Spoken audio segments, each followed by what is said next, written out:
Assalamualaikum warahmatullahi wabarakatuh. Alhamdulillah rabbil alamin. Allahumma shalli ala sayyidina Muhammad wa ala ali sayyidina Muhammad. Pemirsa Khilafanus dimanapun Anda berada, salam jumpa kembali bersama dengan saya Aziz Rohman di program Kabar Petang edisi Kamis 23 Desember 2021. Insya Allah beberapa menit ke depan kami akan menemani Anda mencermati dan menelaah berita paling menarik dan paling populer hari ini bersama narasumber yang kompeten di bidangnya dan tentunya dari sudut pandang Islam. Baiklah pemirsa, inilah Kabar Petang selengkapnya.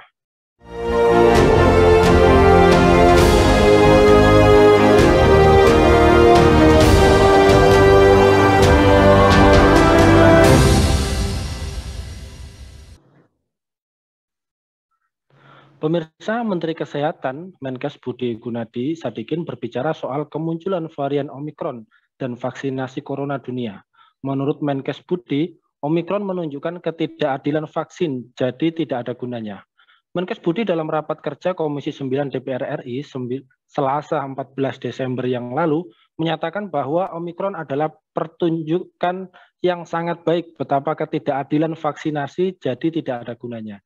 Jadi sehebatnya Inggris vaksinasi sekian 80-90% karena dia tidak kasih vaksinnya ke orang Afrika tertular banyak.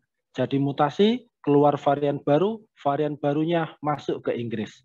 Menurut Budi, ketidakadilan vaksinasi corona bukan perkara sosial, namun juga ilmu pengetahuan.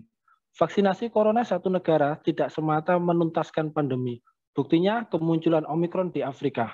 Mutasi corona, kata Menkes Budi, besar kemungkinan terjadi di negara yang mengalami ketidakadilan vaksinasi. Varian baru yang muncul pun akhirnya berdampak ke negara yang sudah mapan dengan vaksinasinya. Nah, pemirsa, apakah merebaknya Omikron disebabkan ketidakadilan dalam distribusi dan akses vaksin virus corona di seluruh dunia? Dan apakah ideologi kapitalisme sebagai solusi yang kredibel dalam mengatasi pandemi? Dan bagaimanakah Islam di dalam menyelesaikan pandemi COVID-19 ini? Untuk membahasnya, kami telah terhubung dengan Bung Hasbi Asfar. Beliau selaku pengamat hubungan internasional. Kita sapa dulu beliau. Assalamualaikum warahmatullahi wabarakatuh, Bung Hasbi. Waalaikumsalam warahmatullahi wabarakatuh, Bung Aziz. Apa kabar, Bung Aziz? Alhamdulillah sehat. Bung Hasbi sendiri bagaimana ini kabarnya? Sehat, Bung? Alhamdulillah sehat. Alhamdulillah. Baik, Bung, langsung saja ini menyikapi terkait dengan Omikron yang sudah mulai menyebar ya di banyak negara. Nah, kalau Anda melihat terkait dengan hal tersebut, apakah merebaknya Omikron ini disebabkan ketidakadilan di dalam distribusi dan akses vaksin virus COVID-19 di seluruh dunia, atau karena apa ini, Bung Hasbi? Baik, Bung Aziz, bismillahirrahmanirrahim. Jadi memang setahun terakhir ini vaksin ini menjadi salah satu andalan dunia ya di dalam menghadapi COVID-19 gitu. Kalau tahun kemarin pas awal COVID itu muncul, yang menjadi strategi negara itu terbatas kepada pembatasan sosial begitu. Kita sering mendengar istilah lockdown, kemudian 3T ya, tracing, kemudian tes dan treatment, dan kemudian kita juga sering mendengar bahwa masyarakat harus patuh protokol kesehatan, harus rajin mencuci tangan, harus mengurangi mobilitas, harus menghindari kerumunan, harus menggunakan masker dan seterusnya. Nah, di tahun 2021 ini muncul kemudian vaksin yang bisa diharapkan untuk memperkuat tubuh masyarakat dunia untuk bisa berhadapan dengan virus ini. Dan Bung Aziz, terbukti bahwa selama COVID ini berlangsung, ternyata vaksin ini ternyata bekerja dengan baik begitu. Banyak orang-orang yang terkena COVID-19 dan sudah divaksin itu tingkat keparahannya sangat rendah gitu. Tingkat keparahannya sangat rendah dan kemudian tingkat kematian pun menjadi sangat rendah. Itu terjadi di banyak negara dan termasuk di Indonesia. Nah, akhirnya vaksin menjadi salah satu idola baru gitu dalam penanganan COVID-19. Tapi secara global muncul berbagai macam isu gitu. Muncul satu isu yang saya kira juga sangat krusial, yaitu adanya disparitas vaksin. Ya, walaupun ada banyak vaksin yang diproduksi baik dari Cina, dari Inggris, dari Amerika misalnya, tapi dan jumlah vaksin yang diproduksi itu banyak sekali, tapi ternyata ada kesenjangan dalam konsumsi vaksin. Gitu. Tidak semua negara mendapatkan vaksin yang cukup, padahal mereka itu juga sangat membutuhkan. Gitu. Nah, kalau tadi berita yang dibaca oleh Bung Aziz ini, sebuah ungkapan keresahan dari Menteri Agama ya, ini sebenarnya sesuatu hal yang sudah lama disampaikan oleh baik PBB, Sekjen PBB, termasuk juga oleh WHO begitu, bahwa ada fenomena baru di era vaksinasi ini yang mereka sebut sebagai nasionalisme vaksin. Nasionalisme vaksin itu maksudnya adalah kecenderungan negara-negara maju, negara-negara produsen vaksin itu menumpuk vaksin untuk kepentingan mereka sendiri. Gitu. Bukan hanya untuk kepentingan warga mereka gitu, tapi untuk kepentingan bisnis, kepentingan komersil. Gitu. Bahkan data yang ditunjukkan oleh UNICEF misalnya ya, UNICEF di website-nya itu menuliskan bahwa misalnya nih contohnya 15 negara-negara anggota G20 yang dominannya itu negara-negara maju itu 15 kali lipat ketersediaan vaksin mereka dibandingkan negara-negara Afrika gitu. Dan memang sampai hari ini yang sangat rendah vaksinasinya itu adalah Afrika. Kalau kita buka di web yang mendata terkait dengan presentasi vaksin setiap hari ini saya cek di websitenya Our World in Data itu, setiap hari diupdate itu baru 8%. Itu. Baru 8% di negara-negara yang low income itu yang sudah divaksinasi. Negara-negara low income itu seperti apa? Kebanyakannya negara-negara di Afrika, termasuk negara-negara yang sedang konflik di Timur Tengah, seperti Yaman, ada Sudan, ada Tanzania, Aljazair dan seterusnya itu gitu. Termasuk di Afrika Selatan. Jadi negara-negara Afrika itu memang yang paling rendah vaksinasi terhadap mereka begitu. Itulah makanya sehingga WHO termasuk UNICEF dan gerakan vaksin itu membuat sebuah gerakan global gitu namanya COVAX ya. Itu vaksin free. Ini upaya WHO dan rekannya untuk membantu negara-negara yang jumlah vaksinnya rendah, gitu, dan meminta komitmen dari negara-negara maju untuk memberikan bantuan kepada negara-negara yang rendah tersebut, gitu, vaksinnya. Tapi ternyata tidak maksimal juga, gitu. Bulan Oktober itu, menurut data dari UNICEF, misalnya dari 1,3 miliar ya. Komitmen vaksin dari negara-negara besar produsen vaksin ternyata hanya 300 jutaan yang mereka realisasikan gitu. Artinya nasionalisme vaksin ini sangat-sangat sekali. Nah, kenapa itu terjadi? Ini bukan hanya seperti yang saya katakan tadi, bukan hanya untuk kepentingan domestik, tapi juga untuk jualan, ya. Jadi banyak perusahaan-perusahaan farmasi, perusahaan-perusahaan farmasi yang memproduksi vaksin itu, mereka memang sengaja menahan vaksin untuk mendongkrak harganya. Hanya memberikan kepada kelompok-kelompok atau negara-negara yang ingin membeli dengan harga mahal begitu. Nah, ini kondisinya Bung Aziz. Jadi makanya wajar sehingga hari ini banyak kalangan bukan hanya Menteri Kesehatan kita gitu, tapi ini WHO juga sudah memprediksi itu. WHO termasuk PBB juga sudah mengatakan itu. Kalau negara-negara maju, negara-negara di Eropa termasuk Amerika itu menahan vaksin mereka dan tidak berkontribusi terhadap pemerataan vaksin global, maka COVID-19 ini tidak akan bisa cepat tertangani, satu. Dan yang kedua, kemungkinan besar mutasi-mutasi baru akan terus-menerus terjadi. Itu sudah mereka teriak-teriak itu dari awal tahun kemarin. Nah, ternyata hari ini Omikron muncul di Afrika Selatan. Dan sebagaimana para pakar juga sudah menyampaikan kan, bahwa wilayah Afrika Selatan ini adalah wilayah yang bukan hanya rentan karena vaksinnya rendah, tapi juga karena tingkat HIV-nya sangat tinggi gitu. Jadi secara kekebalan tubuh itu sangat lemah gitu, sehingga vaksin itu sangat rentan COVID-19 sangat rentan terhadap mereka, dan mutasi virus ini akan rentan terjadi muncul di Afrika Selatan. Dan itu yang terjadi. Ya, baik. Ya, berarti kalau mencermati dari penjelasan Anda tadi ya, bagaimana kemudian krisis COVID-19 ini, kemudian perusahaan, diagnosisnya, pengujiannya, pembuatan vaksinnya di antara negara maju dan sebagainya dengan nasionalisasi vaksin. Apakah ini juga menunjukkan bahwa memang ini sengaja ya di pandemi ya sengaja digunakan untuk memperpanjang ya demi agenda-agenda jahat para kapitalis untuk dalam tanda kutip jualan vaksin begitu, atau seperti apa ini kira-kira penjelasannya? Saya tidak bisa menyimpulkan bahwa apakah itu bagian dari strategi untuk memperpanjang ya. Tapi saya kira yang namanya pebisnis itu kan apapun kondisinya mereka akan mencari untung dari situ gitu. Dan saya kira juga banyak sekali berita yang kita dapatkan bahwa selama COVID-19 ini orang-orang yang dulunya kaya itu semakin kaya gitu kan.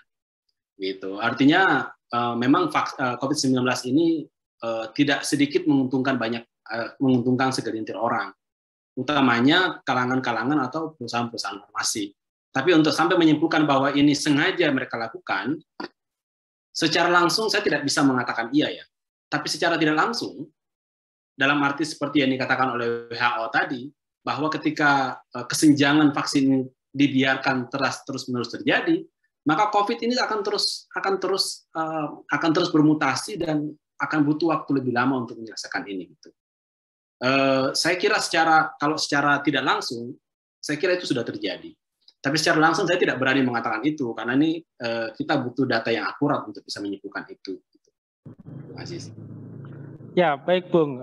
Kalau kita melihat terkait dengan hal tersebut juga, ini kan sejumlah masyarakat juga menduga bahwa virus COVID-19 ini dalam tanda kutip hanyalah proyek bioterorisme ya. Maksudnya adalah menanamkan rasa takut di seluruh dunia oleh elit yang sangat kecil, yang sangat kaya dan secara psikis haus akan kekuasaan untuk membuat seluruh penduduk dunia bertekuk lutut pada kekuasaan kapitalis. Nah, kalau Anda melihat terkait dengan hal ini, apakah seperti itu atau seperti apa ini analisisnya? Saya kira wajar ketika muncul analisis seperti itu ya, Bung Aziz ya. Karena memang bukan suatu hal yang baru gitu. Secara umum, bukan suatu hal yang baru bahwa kapitalisme itu akan menggunakan berbagai macam cara untuk mereka jualan. Nah, gitu kira-kira. Sampai ada satu buku yang menarik itu ditulis tahun 2008, ditulis oleh Naomi Klein, ya. Judulnya Shock Doctrine and the Rise of Disaster Capitalism. Shock Doctrine ya, terapi kejut dan munculnya kapitalisme musibah, nah gitu. Kapitalisme musibah, gitu. Kapitalisme bencana. Nah, buku itu secara khusus menulis bagaimana kapitalisme memanfaatkan musibah-musibah yang terjadi di banyak negara untuk jualan, gitu, untuk menguntungkan diri. Di antara contohnya misalnya perang Irak, ya kan, yang diluluntahkan oleh Amerika Serikat dan sekutunya, dan kemudian setelah itu Amerika membawa perusahaan-perusahaan konstruksinya, ya kan, untuk membangun Irak, ya Irak otomatis pasti akan ngutang dan harus membayar itu, gitu. Dan belum lagi bicara mengenai terorisme global. Terorisme itu kan menciptakan teror, ketakutan untuk jualan, gitu. Jadi dunia ini ditakut-takuti dengan terorisme dan seterusnya, ya supaya proyek ekonomi politik dari terorisme tetap berjalan, gitu. Proyek persenjataan, pelatihan dan macam-macam, dan pasti yang diuntungkan cuma segelintir orang saja, gitu. Negara-negara kapitalis dan perusahaan-perusahaan besar. Jadi bukan suatu hal yang sebenarnya mustahil ketika itu terjadi. Tapi kalau kita masuk ke COVID-19, jawaban saya adalah wallahu a'lam gitu. Karena ini butuh penelitian ya. Walaupun saya kira banyak orang yang berusaha untuk menganalisis ini, tapi saya belum menemukan analisis yang memang ada pembuktian yang kuat terkait dengan ini. Gitu. Ini masih dugaan-dugaan saja. Misalnya ada yang mengatakan bahwa ini COVID-19 cuma untuk menghancurkan umat Islam saja. Umat Islam tidak boleh sholat Idul Fitri, umat Islam tidak boleh ke masjid, umat Islam tidak boleh ini dan itu. Tapi kan ternyata faktanya bukan hanya umat Islam yang ambruk kan. Sekarang malah semakin jelas gitu bagaimana Singapura, yang awal-awal Singapura itu diacungi jempol gitu karena bagus. Korea Selatan juga ambruk, Inggris juga ambruk gitu, kewalahan dengan COVID gitu. Artinya secara objektif data-data yang ada itu malah menunjukkan kepada kita bahwa ya COVID-19 ini menyasar ke semua orang tanpa memandang siapapun orangnya dan apapun agamanya gitu. Ada yang mengatakan buktinya Inggris, Eropa itu santai saja, biasa saja. Tapi ternyata kan mereka juga ambruk juga, hari ini Cina juga gitu kan. Cina juga berita yang saya baca beberapa hari kemarin juga lockdown lagi di beberapa tempat gitu karena terjadinya kenaikan COVID-19. Artinya apa? Fakta yang bisa kita lihat bahwa COVID ini menyasar siapa saja dan tanpa pandang bulu gitu.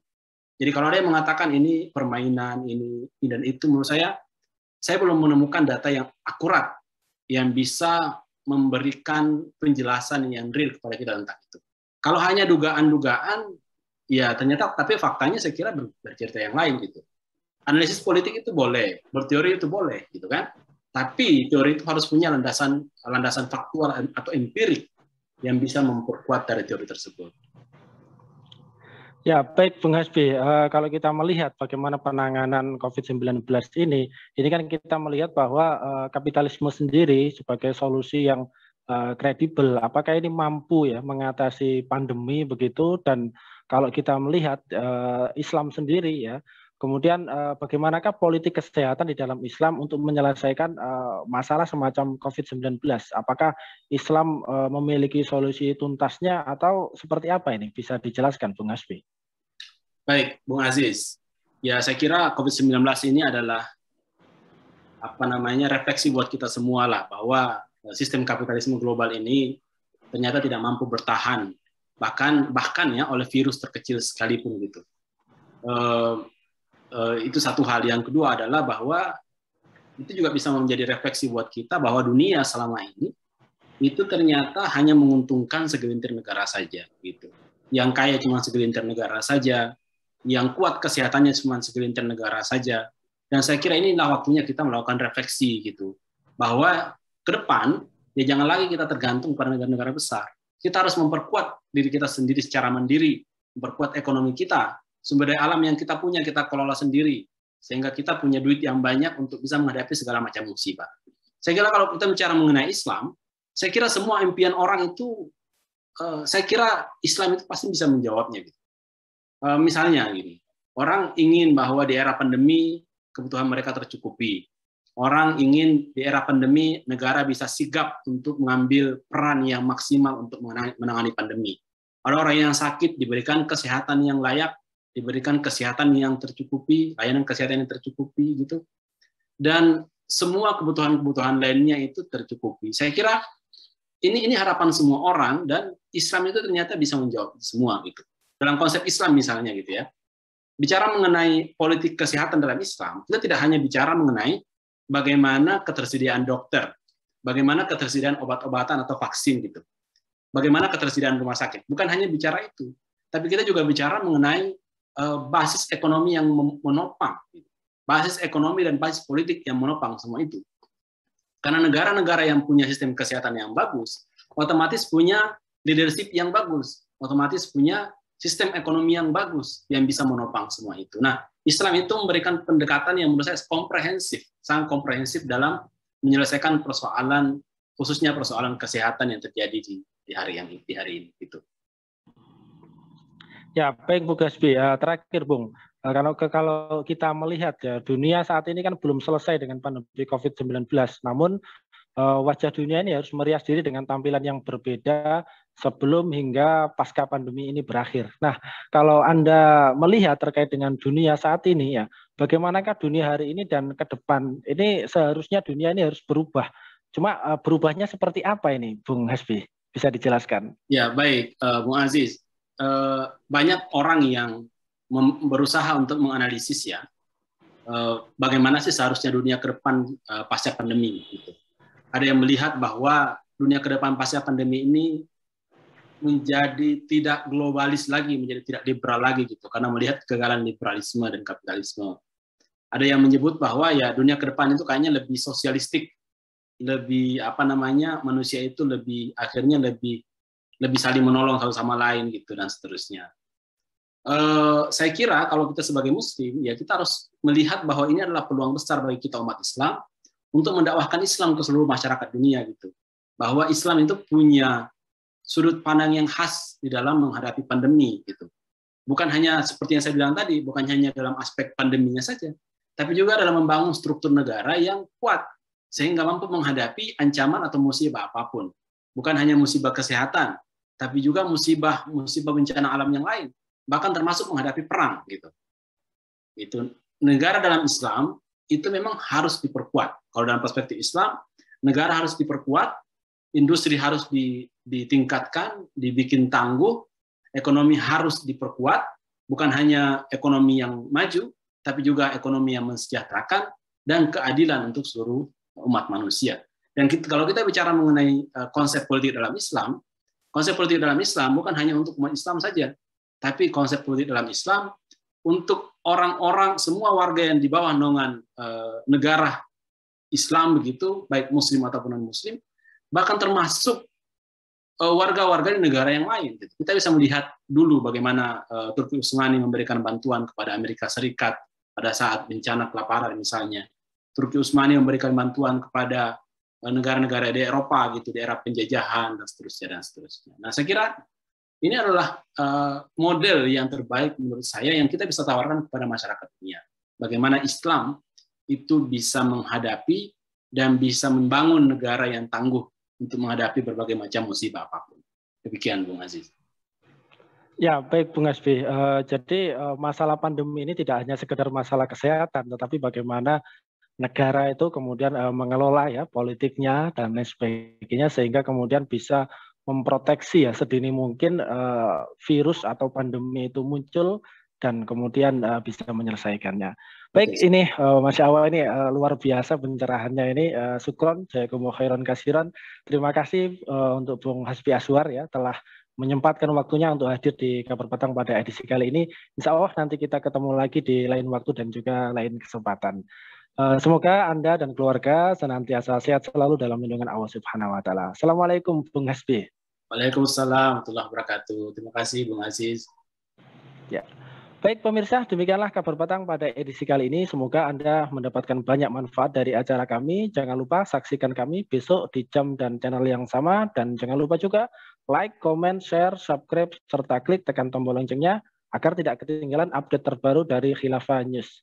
Karena hanya di sinilah Anda akan mendapatkan informasi aktual, terpopuler, dan tentunya dari sudut pandang Islam. Akhirnya saya Aziz Rahman beserta seluruh kru yang bertugas undur diri. Wassalamualaikum warahmatullahi wabarakatuh.